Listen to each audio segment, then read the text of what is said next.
Veil of Thoughts by Starwin, Chapter 4. The ceiling wasn't moving. That was the way it should be. It didn't seem to matter how much Twilight Dash thought they understood this. Whenever they glanced away, they always expected the ceiling to be moving when they looked back. Ceilings shouldn't move. They didn't move. Except for that one time. There were many odd memories, like the moving ceiling floating around in their head. Some were distant and out of reach, as if they were deliberately trying to stay as far away as possible. Others were forefront in their mind, usually more than one at a time, which made them appear as little more than flashing images. Twilight Dash had been laying in the hospital bed since they had awoken. They had been doing their best to stay put. The nurse had told them to not get out of bed, but it was so hard to stay cooped up like this. They needed to be outside, to run, to fly. Their wings, pinned behind them against the pillow, tried to flap at the memory of flight. They pressed themselves into the bed, forcing the wings to halt. A moment later they relaxed so that their wings could flap again. Why had they done that? They wanted both things. They wanted their wings to flap. They wanted their wings to be still. They wanted to stay in bed. They wanted to leave the hospital. Stay and go, motion and stillness, quiet and noise. They wanted all of it, all at once. This room was so boring. They must have been laying here for days or maybe even weeks. No, that wasn't right. Not days, not weeks. It was still hard for them to grasp the concept of time. Their eyes moved to the clock. Its hooves ticked slowly across the face, jumping from one number to the next in slow, steady beats. It had been less than an hour since they had woken up. Everything felt like it had gone wrong weeks ago, but it was only just yesterday that this trouble started. They tried to think back and found that, before the ceiling had decided to move, they didn't seem to be anything they could understand. The memories weren't gone. They were broken. Somehow the memories were broken. Yesterday the colored fragments, but not a complete picture. It all seemed to be that way, like every memory had been painstakingly painted on the glass that shattered haphazardly. That was how the day before was, and the day before that. It was like it all didn't fit quite right. Like the puzzle of their mind had gone all the pieces they need, maybe too many, but the shapes were all wrong. No matter how hard they moved the shards of broken memories, nothing went with anything else. The door to the hospital room opened silently. Its motion drew their attention away from the chaos inside their head. The first two ponies to enter the room they recognized. That was good. They still recognized the ponies. At least those parts still fit, sort of. Quickly then double-checked that the ceiling wasn't moving. It wasn't. Dr. Guy came first. Behind him was Apple Hat. They shifted uncomfortably in their bed. Yesterday's conversation with Apple Hat has been bad. It was not a memory they wanted to repeat. The orange earth pony seemed to correctly interpret the look on their face. She stopped in the doorway and whispered something they couldn't hear. Her worried expression and uncertain eyes made them shift uneasily in the bed. "I think it's best if you're here for this," Dr. Guy replied to the inaudible question. "Some pony familiar will make things easier for her." They didn't like the sound of that. They grabbed the sheets, ready to pull them overhead and hide beneath like a little filly. They couldn't see her. Maybe her visitors would just go away and leave them alone. However, something stopped them from hiding. There was a third pony entering the room.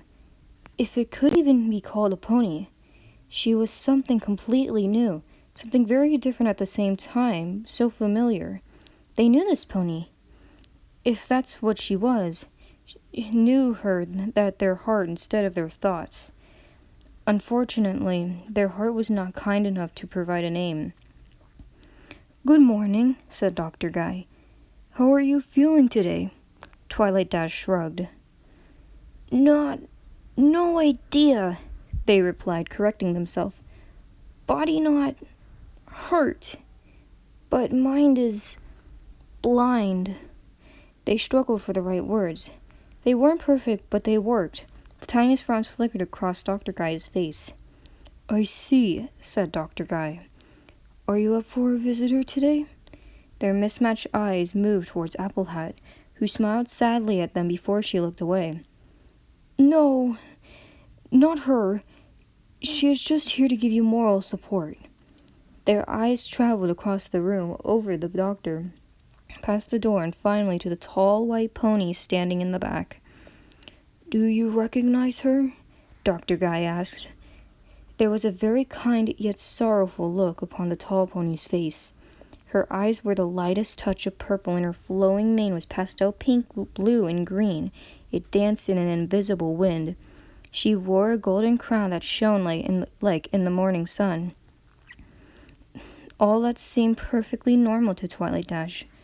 What really stood out was atop her head and at her sides. She had a horn, just like a unicorn, but she also had wings, just like a Pegasus. She stood twice the height of any pony else in the room. "No," Twilight Dash said at last. They had both those things too, horn and wings. Why weren't they taller than every pony else? "I am Princess Celestia," said the tall white-winged unicorn, "ruler of Equestria and bringer of the sun. I've come to help. Tell me, my little pony, what is your name?" "Twilight Dash," they said, their voice changing pitch between the two words. "I see," said Sunahorn. That had been her name, hadn't it? Maybe they would remember her proper name later, just like Dr. Guy. Or Apple Hat. For a brief moment, their eyes turned back to Apple Hat. She still wasn't looking at them. "Would it be all right if I use my magic to examine you?" asked Sunahorn. "Don't hurt?" asked Twilight Dash. Sunahorn did not answer right away. Her purple eyes looked seriously at Twilight Dash. It made them feel uncomfortable, but they didn't look away. "I can't promise that," said Sunahorn. They shook their head. "Enough pain," said Twilight Dash, again her eyes crossing over Apple Hat. "Don't want more, don't need it." Sunahorn looked back towards Apple Hat, who was standing nervously at the back of the room, trying to look anywhere else. "Your friend?" asked Sunahorn, sounding a little confused. "Not friend," said Twilight Dash. "Don't have friends. Don't want friends. Don't need friends." "Do you not remember her?" asked Sunahorn. "Hard to remember," said Twilight Dash. "Painful to remember." "Just to remember your friends, or to remember anything?" asked Sunahorn. They had to think about their answer for a moment, but they couldn't quite remember much else that had made any sense. They can remember other things, like the ceiling. They could remember that. That didn't seem to hurt. "Just friends," said Twilight Dash. "If you let me examine you, I may be able to find a way out why that is," said Sunahorn. "Maybe I'll be able to make it so it doesn't hurt to remember your friends." Again, they had to ponder her words for a moment, but at last they nodded uncertainly. They weren't making any progress on their own. Maybe Sunahorn can help? Sunahorn trotted next to their bed, standing over them and looking down with sharp eyes. Her horn glowed with a soft white light that rushed out, enveloping Twilight Dash. They felt tingly all over as the light rippled across their body. "What do us?" asked Twilight Dash. "I am trying to determine the spell that caused this," answered Sunahorn. They looked up at the tall pony's eyes. They could see themselves reflected in those calm purple mirrors. Something about those eyes seemed to instill a feeling of trust in them. Just to be safe, they double-checked that the ceiling hadn't moved. The examination continued for several minutes, and the ceiling stayed right where it was supposed to be. Each time Sunahorn cast a new spell, a new sensation would accompany the different color glow. None of the spells had been painful, but some had felt unpleasant, like red washing over them. With each attempt, the expression on Sunahorn would grow slightly more worried. It was getting harder to look at her eyes. She wasn't sad. She wasn't afraid. It was something else they were unfamiliar with. It was the sixth spell that had finally did something other than make them feel funny. It had started just like every other spell that Sunahorn had cast. Her horn had glowed in the warm magic of their coat. Except this time, the pain came. It was without warning, from every direction, attacking from corners of their mind. They didn't want to, but a scream escaped their lips. Instantly, the spell stopped. The pain, however, was not kind enough to do the same. It hurt worse. How could it hurt worse? "Twilight!" shouted Applehat, the sound of her voice nearly suffocated by the pain. "What's wrong? What happened?" The warm magic filled them once more. For one horrible moment, they feared that the pain that was everywhere would get worse. However, the pain receded as quickly as it had come. A gentle hoof touched their forehead and their breathing calmed slightly. At least they couldn't remember the pain. "I am sorry, my little pony," whispered Sunahorn. "It is all right. I am done now." She tried to hide the uncertain look upon her face, but didn't do a very good job. She smiled at Twilight Dash before turning away and making her way to the exit. Applehat and Dr. Guy shared confused looks, but followed after her. Dr. Guy stopped at the door, turning back to Twilight Dash. "I'll be back to check on you. Try to get some rest for now." Then all of them were gone, and they were all alone with their unreachable thoughts once more. They checked that the ceiling wasn't moving. It wasn't now, but it was doing something else. It had gone all blurry and watery. They could hardly even see the ceiling at all through the pools in their eyes. The ponies were waiting for her when Princess Celestia had returned to sit in the waiting lounge. Fluttershy had taken one of the chairs and was sitting, nervously as far back as she could go. She was trying as always to hide herself behind her curtain of pink hair.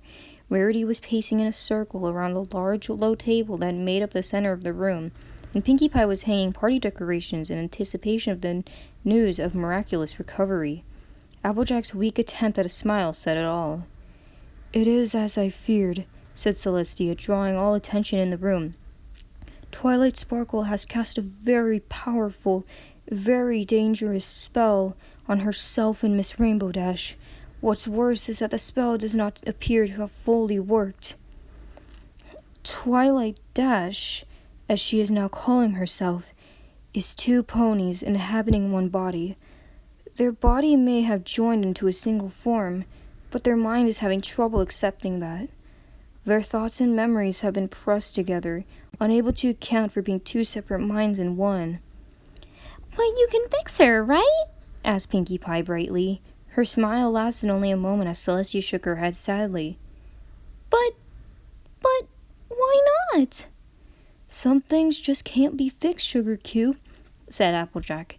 She seemed to be having some trouble looking at her friends. "But you're the princess! You raised the sun!" Pinkie protested. "How much harder can undoing this can be than raising the sun?"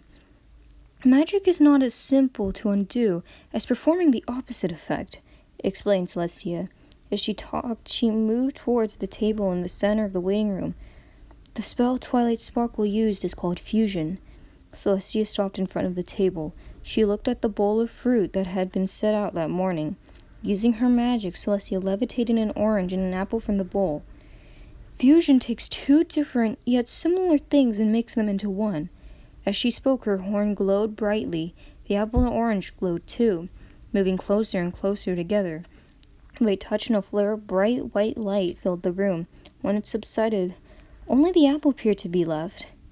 "The spell takes the best part of both and creates something new." The apple was pulled apart, splitting cleanly down the center of her magic. Yet inside was not an apple at all. What should have been a whole solid mass of meal was instead subdivided into sections of fruit, like an orange would be. There was no core at the fruit's center, and while the outside skin was red, the shiny and still apple-like, the interior was a mix of both apple and orange. "That is the most disturbing thing I reckon I've ever seen," whispered Applejack in front of her breath. Ooh, let's call it an orange apple. No, wait, an apple orange," exclaimed Pinkie Pie. "What sounds better, Fluttershy? Orange apple or apple orange? Orange apple or—" "Will you pardon me for asking?" interrupted Rarity, who couldn't take her eyes off the fruit. But where are the other parts of the orange and the apple? The parts that were not the best? The property performed, they are not lost, but changed into energy, replied Celestia. If you were to eat this fruit, it would be like eating both an apple and an orange at the same time. Like brunch, cried Pinkie Pie, or dinner, or a snack fest, or my personal favorite dessert, because dessert goes with everything and it's an anytime kind of meal. Hey, can you cast a spell on these? Out of nowhere, Pinkie produced a cake and a pie, holding up a delectably dessert in excitement.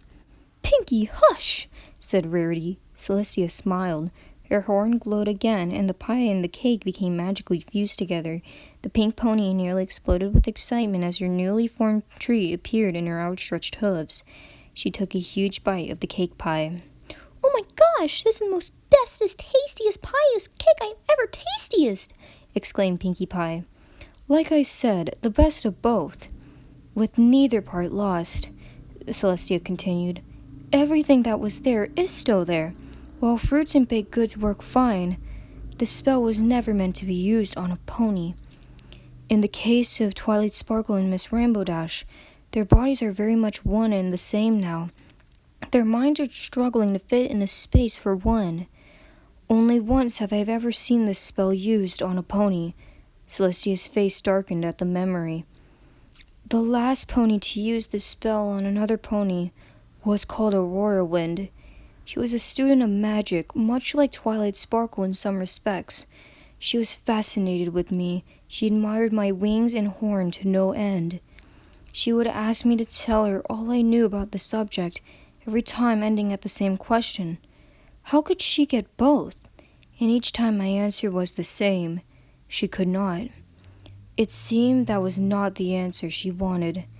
It was not long after she left my school that I heard unsettling rumors about her.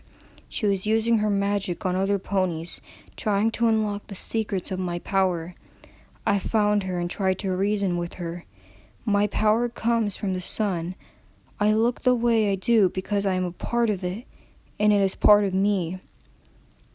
The answer was not good enough for her. I asked her to stop, to give up on her fascination with this want. We did not part ways on good terms, to say the least. It was only a month later when it happened. A letter arrived claiming that Aurora Wind had done the unthinkable and joined herself with a young Pegasus mare by the name of Silver Stars. It did not appear to have gone as planned.